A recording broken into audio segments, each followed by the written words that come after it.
Olá, seja bem-vindo ao canal Nova Aliança. E hoje vamos iniciar uma série de estudos sobre o livro de Gálatas. E vamos fazer todos os livros, Gálatas 1, 2, 3 e assim por diante. E cada vídeo será baseado em um livro. Espero que esses vídeos possam acrescentar conhecimento na sua vida, principalmente na sua comunhão com Deus, no seu entendimento na palavra de Deus.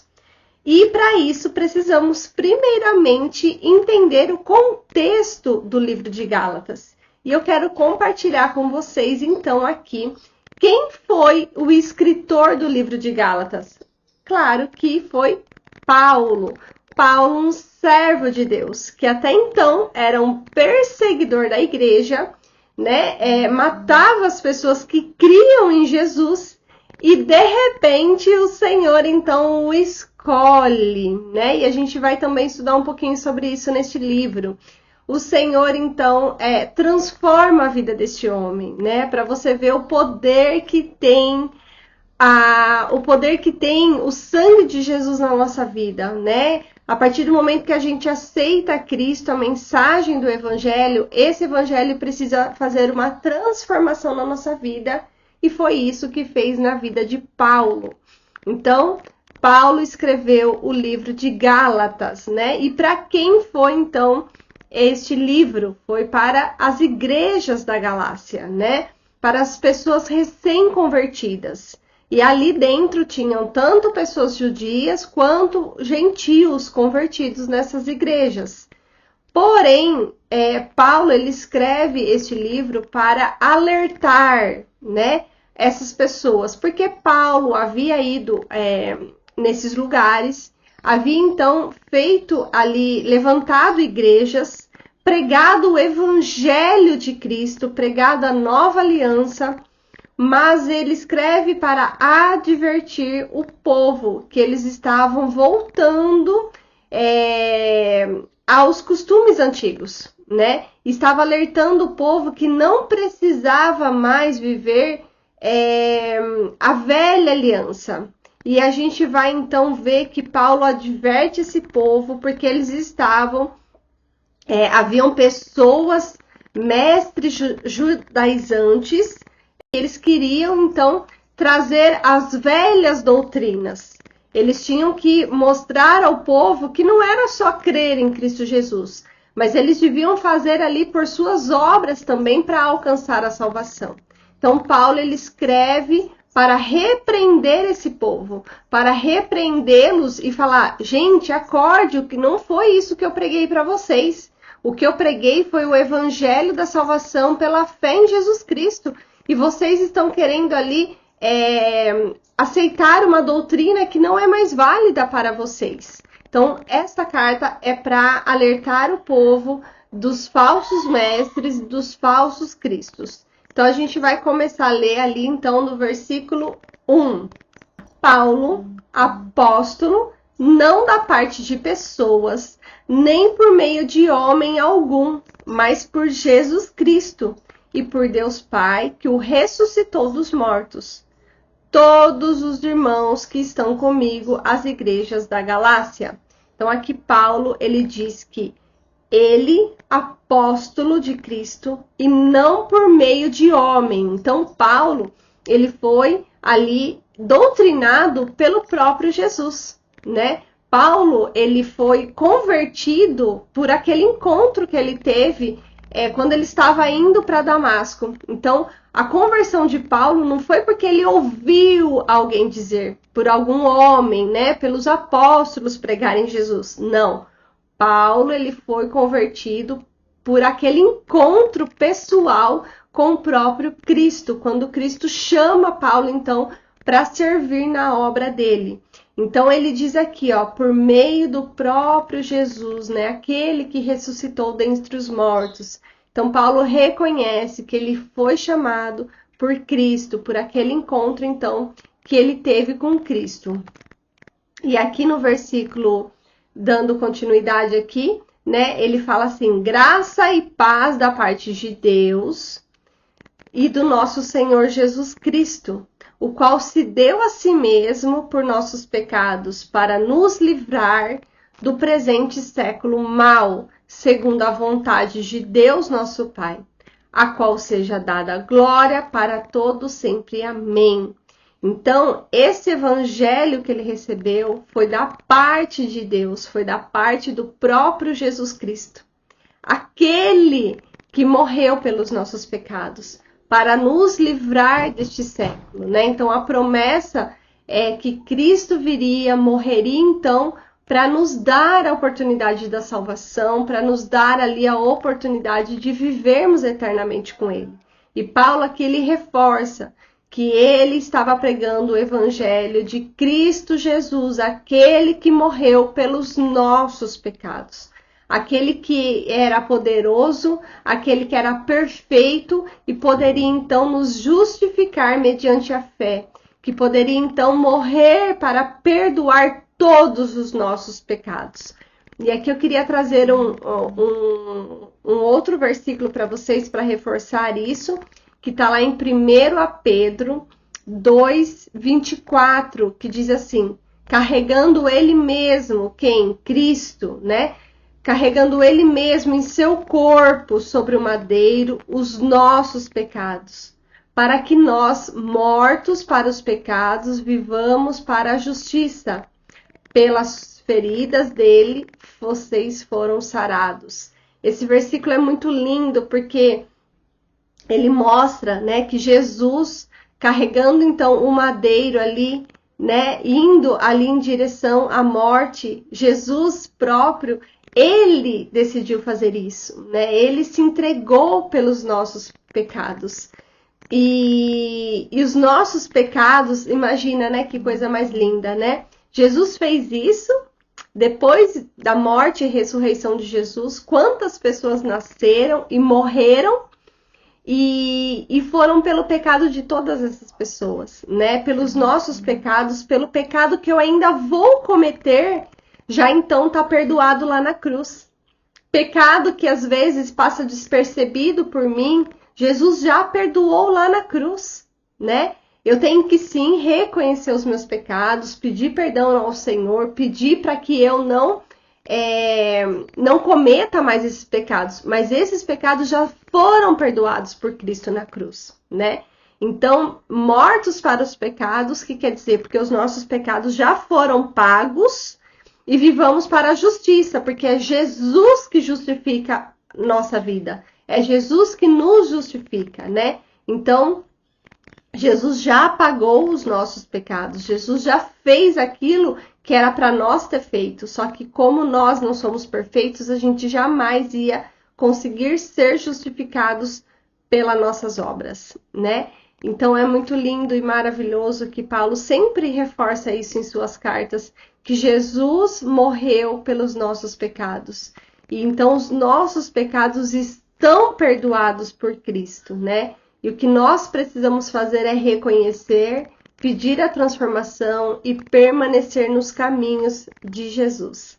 Continuando aqui, versículo 6, então, fala assim: estou muito surpreso em ver que vocês estão passando tão depressa daquele que os chamou na graça de Cristo para outro evangelho.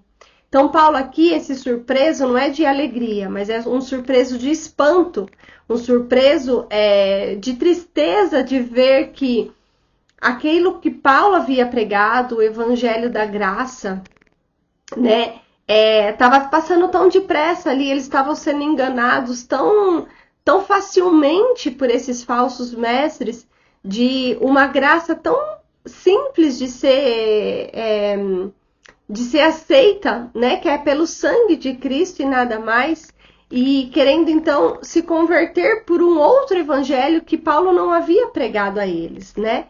Então, aí Paulo continua no versículo 7, o qual na verdade não é outro, porém há alguns que estão perturbando vocês e querem perverter o evangelho de Cristo.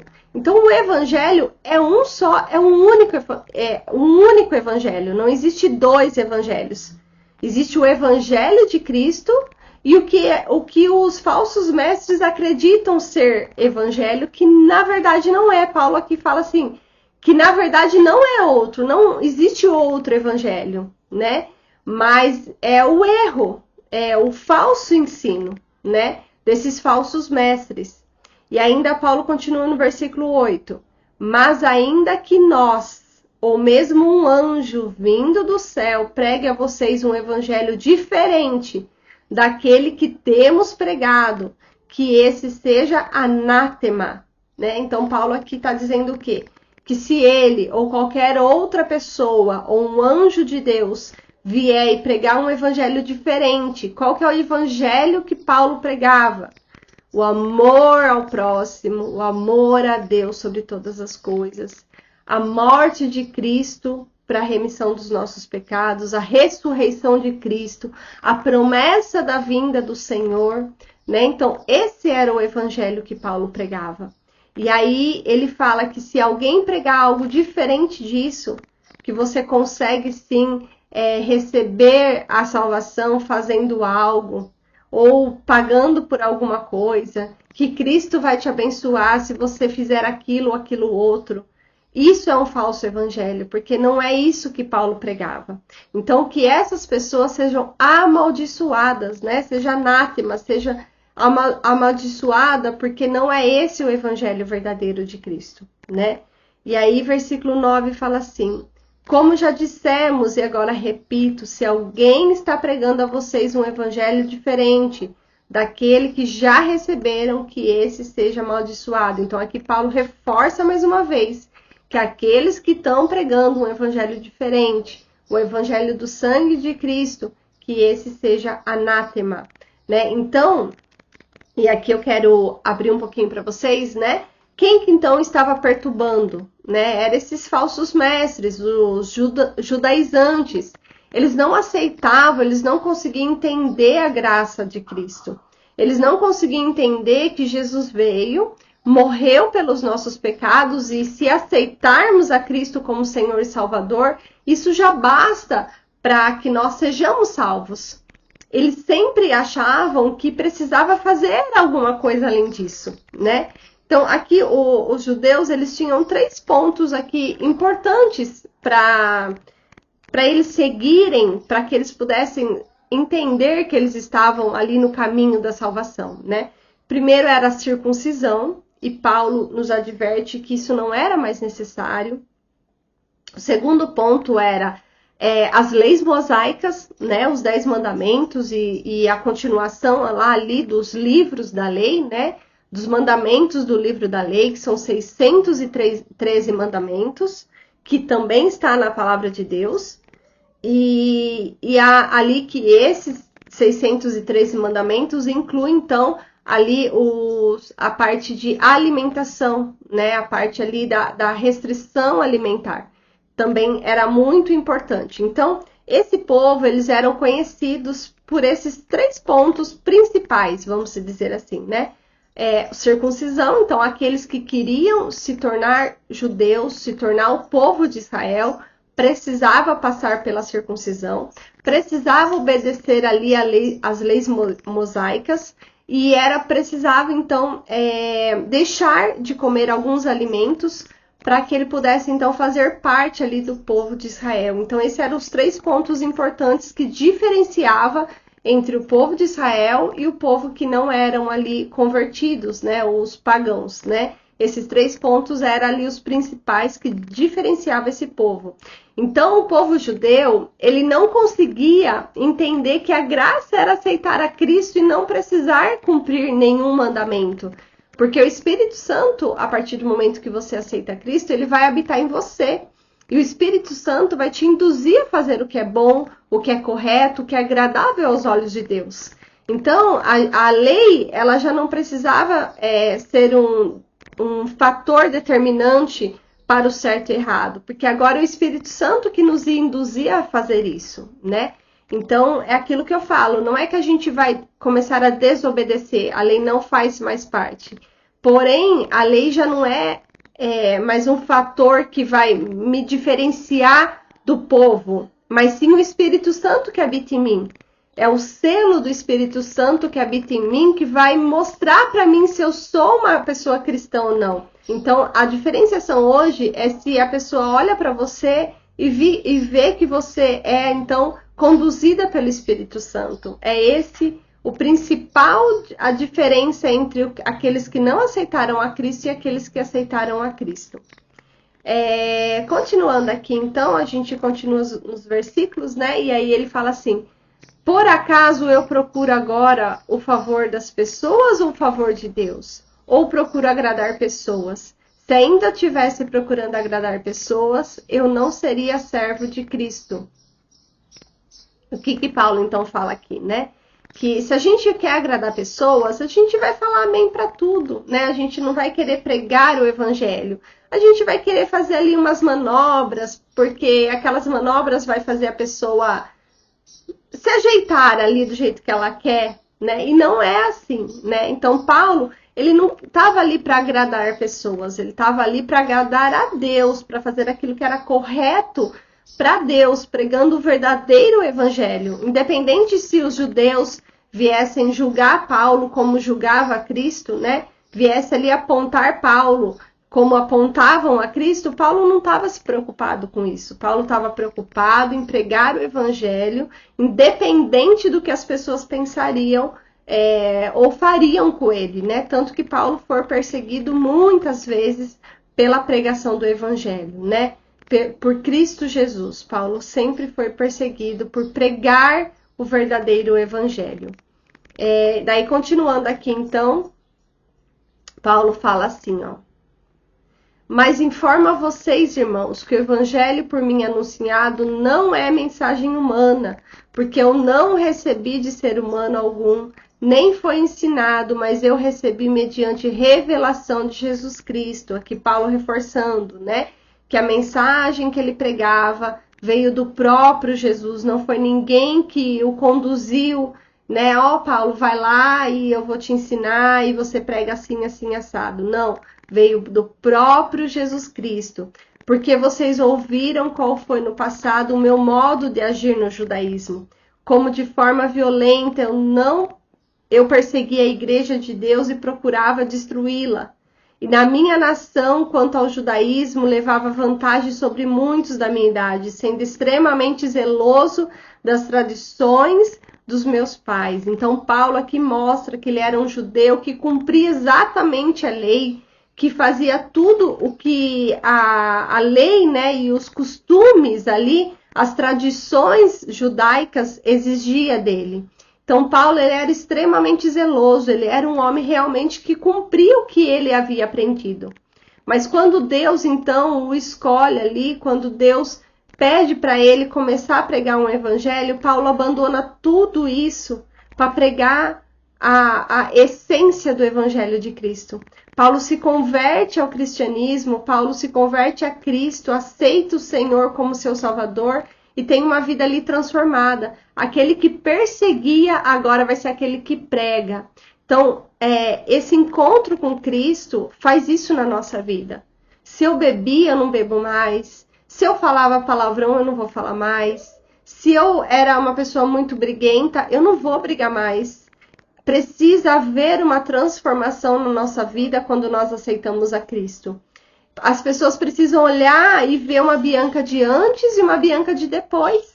Se as pessoas não me enxergarem como alguém mais amorosa, mais paciente, mais mansa, mais bondosa, Cristo não fez diferença na minha vida. Eu realmente não aceitei, ou melhor, né? Eu não aceitei Cristo a ponto de eu permitir que Ele transforme a minha vida. Então precisa haver essa diferença, né? Porque as pessoas viam que Paulo tinha sido um homem realmente transformado. E aí ele continua no versículo 15. Mas quando Deus, que me separou antes de eu nascer e me chamou pela sua graça, achou por bem revelar seu Filho em mim, para que eu o pregasse entre os gentios. Não fui imediatamente consultar outras pessoas, nem fui a Jerusalém para me encontrar com os que já eram apóstolos antes de mim, mas fui para as regiões da Arábia e voltei outra vez para Damasco, né? Então aqui Paulo está falando, eu acho tão bonito, né? Que antes dele nascer, Deus já havia permitido que ele, em algum momento, ele ia reconhecer essa graça de Cristo, né? E o Senhor também nos chama. Antes de nós nascermos, o Senhor já tem planos para a nossa vida. E quais são esses planos? Como a gente descobre esses planos? É você realmente entregar os seus sonhos e planos nas mãos do Senhor e pedir para que Ele guie todos os dias a sua vida. Né? Então, o Senhor tem planos para mim, tem planos para você. Antes mesmo de a gente ser gerado, antes mesmo dos nossos pais se conhecerem, o Senhor já tinha planos para cada um de nós. E para a gente, então, seguir esses planos, a gente tem que aceitar o Senhor como Senhor e Salvador, permitir que o Senhor transforme a nossa vida e Ele, então, vai nos direcionando a cumprir aquilo que Ele deseja, aquilo que Ele quer para cada um de nós, né? E é maravilhoso viver essa graça, é maravilhoso viver os propósitos de Deus, é maravilhoso seguir os caminhos do Senhor. E aqui, né, por fim, no versículo de 18, ali, fala assim: passados 3 anos, fui a Jerusalém para me encontrar com Cefas, né, que é Pedro, e fiquei 15 dias com ele, e não vi outro dos apóstolos, a não ser Tiago, irmão do Senhor. Ora, a respeito do que estou escrevendo a vocês, afirmo diante de Deus que não estou mentindo.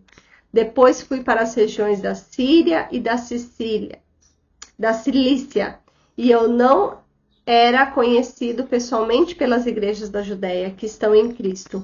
Ouviam somente dizer: aqueles que antes nos perseguia, agora prega a fé que no passado procurava destruir. E glorificavam a Deus a meu respeito. Olha que coisa linda, né? Que linda transformação. Aquele que perseguia e procurava destruir o evangelho, procurava destruir, né, Cristo ali na vida das pessoas, é aquele que agora pregava a fé em Cristo Jesus. E isso tudo ele não recebeu de homens, mas do próprio Jesus Cristo. Então, aquilo que Paulo pregava é aquilo que nós precisamos pregar hoje. Que Cristo é o suficiente para a nossa salvação. Receber a Cristo como Senhor e Salvador é o suficiente. Nada que eu vá fazer, nada que eu queira fazer, nenhuma obra minha vai ser ponto de salvação na minha vida. As obras que eu fizer vai ser um reflexo de que eu aceitei o Senhor como meu Senhor e Salvador. Que o Espírito Santo habita em mim, então ele me induz a fazer aquilo que é correto. Mas a salvação, ela só é aceita no momento, a salvação só é me dada no momento em que eu aceito Cristo como Senhor e Salvador. Então é importante a gente entender que se alguém vir pregar a você, né? Olha, Bianca, você precisa fazer isso para reforçar a salvação que você teve. Você precisa fazer isso para ser aceita por Deus. Você precisa cumprir isso para que isso seja ponto ali de continuar a sua salvação, né? Não, isso é tudo mentira, né? A nossa salvação, ela é dada somente por Cristo Jesus, por aquilo que Ele fez na cruz por nós, por aquilo que Ele veio para esse mundo com esse propósito, né? Então, eu aceitar a Cristo, isso já é me entregue ali a salvação, né? Eu aceitar a Cristo como Senhor e Salvador já é a salvação entregue para mim. Só que eu sim, quando aceito, o Espírito Santo habita em mim, então eu vou ser uma pessoa melhor, vou ser transformada diariamente, isso vai ser reflexo do que eu já aceitei o Senhor habitar no meu coração, né? Então a salvação não é por méritos do que eu faço ou eu deixo de fazer, mas a salvação é somente pela graça, por aquilo que Cristo fez na cruz, pelos pecados que Ele já me perdoou, né? Já está pago na cruz tudo aquilo que eu não consigo fazer mediante as minhas obras. Então, tomem cuidado com o que pregam hoje em dia, né? Tomem cuidado, seja que nem os bereanos, vai pesquisar. Tem um problema muito sério que às vezes a gente entra numa denominação e a gente começa a seguir somente aquilo que os pastores e os pregadores a gente só começa a ouvir música dali e a gente acaba entrando dentro de uma bolha. E a gente só foca naquilo que as doutrinas da igreja que nós pregamos. E a gente entra ali então dentro de uma bolha e não começa a olhar para fazer uma comparação, né? Que nem os bereanos, tudo que eles ouviam, eles iam lá na Bíblia conferir. E às vezes a gente vai até na Bíblia e, nossa, esse versículo realmente, né? Mas será que você entende realmente o que aquele versículo quer dizer? Ou você só fica naquilo que o pregador falou e amém por isso, né? Não, a gente tem que ir lá na Bíblia, conferir o texto, entender se realmente aquele texto faz sentido, se é o contexto daquele texto bíblico, o que aquele outro pastor da outra igreja fala, o que aquele outro pregador de uma outra denominação fala, o que aquele teólogo está falando disso que não é da minha igreja. E aí você vai pegando outros entendimentos daquilo e você então vai pedindo orientação para o Espírito Santo e perguntando a ele o que faz mais lógica dentro daquilo que está sendo pregado. O que realmente é fundamentado dentro daquilo que está sendo pregado, dentro daquele versículo. Né? E aí então você começa a ver se realmente aquilo que você ouviu do pastor que você confia, se realmente tem lógica e tem base bíblica, ou se aquilo que ele está pregando está fora do contexto bíblico e os outros pregadores, os outros teólogos têm mais razão, né, dentro daquele contexto. Então a gente precisa ser que nem os bereanos, ir lá conferir na Bíblia e não ficar só dentro da nossa bolha, mas pesquisar em outras fontes também para ver qual realmente tem mais lógica daquilo que está sendo pregado na palavra de Deus, né? Então isso é muito importante para que a gente não seja induzidos por falsos ensinos, por falsos mestres, por aqueles que não têm o conhecimento aprofundado na palavra do Senhor. Então, meu desejo é que você não acredite no que eu estou dizendo, mas procure outras fontes, outros estudos sobre Gálatas 1, para ver se o que eu estou dizendo tem lógica ou está um pouco fora. E aí você começa a buscar informações e dentro daquilo do seu estudo, você vê o que tem mais ali profundamento na palavra de Deus, tá bom? Então, que Deus abençoe grandemente a sua vida, que Deus possa transformar a sua vida, que você possa ser uma pessoa que irradia a luz de Jesus, de uma pessoa que as pessoas olhem e falam assim, uau, não é a mesma Bianca que eu conhecia, não é o mesmo João que eu conhecia, não é a mesma Lúcia que eu conhecia, é outra pessoa. É assim que a gente reflete que o Senhor mora em nosso coração e que nós aceitamos o Senhor como Senhor e Salvador da nossa vida. Amém? Tudo de bom para você, que Deus te abençoe grandemente e até o próximo estudo que vai ser Gálatas 2. Até lá!